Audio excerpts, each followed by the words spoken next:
I shift gears a little bit? Sure. I can talk to you all day.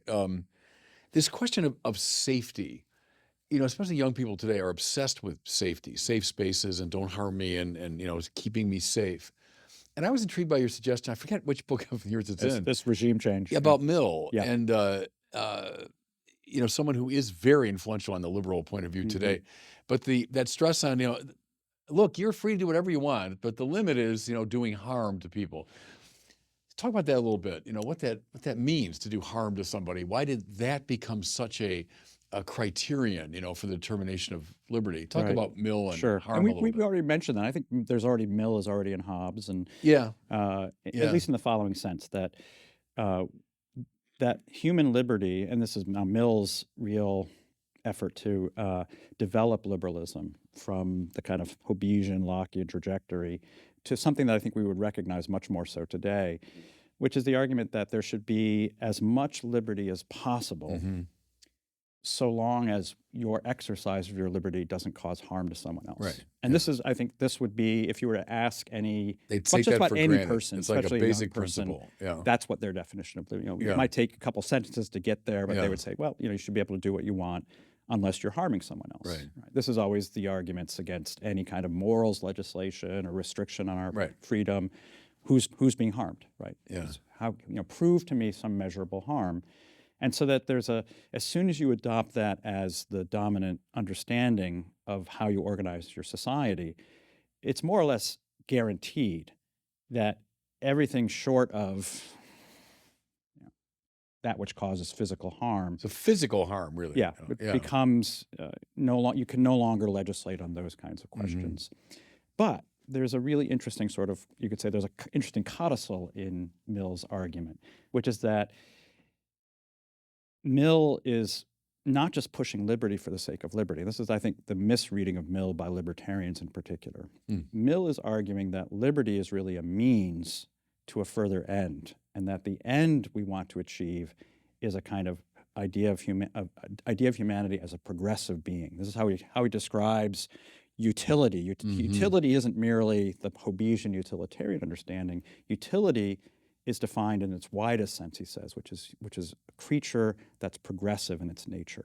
And by progressive here he means constantly pushing the boundaries of what's permissible in human society. This is part of his reason for arguing for free speech and free expression, is that even if the liberalism as a political matter has sort of constrained political power, you still have the power of public opinion, sort of people judging me. Right. And this is what he really wants to push against, so that liberty is really the expression of the transgressive, right? The radical, right? What he calls individuality, and that this is the liberty that especially has to be preserved.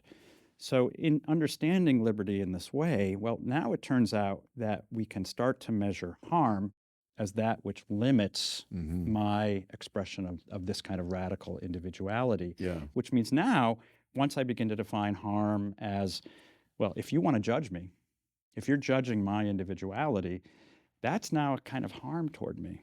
That's creating a judgment about me.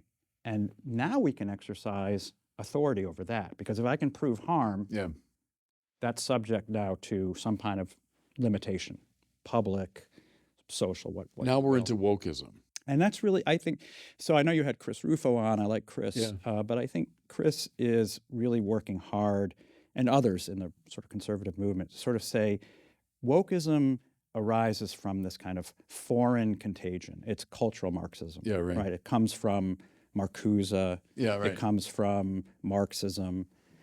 Except, guess who the figure that Marcuse invokes most often in his book, in his essay, which is the argument for intolerance. Repressive tolerance is the title of it. This is the kind of you could say it's the playbook for what we think of as wokeism. The people who are on the right side of the political spectrum should be repressed because they are trying to instantiate intolerance. So you need to be intolerant toward the intolerant. The figure he cites most often is John Stuart Mill. It's very interesting. He cites John Stuart Mill because John Stuart Mill, in a sense, defines where it is you can begin to invoke limitations. And the limitations have to be on those who want to limit the transgressive. So again, notice how in a way that is in keeping with the anthropology of Hobbes in its Right. own way, that the transgressive, the individual, the genuinely free has to be given a kind of put into the driver's seat. And there's a through line from Hobbes to Mill to Marcuse. So Marcuse doesn't represent just a foreign contagion of Marxism. It's within the liberal tradition. Yeah. And so for those who just want to say we need to just go back to John Stuart Mill to save us from Marcuse. We're going to get back to Marcuse luck. through that. That's very interesting. I think the people are writing around the same time, Mill, Marx, Newman, Yeah. right around the same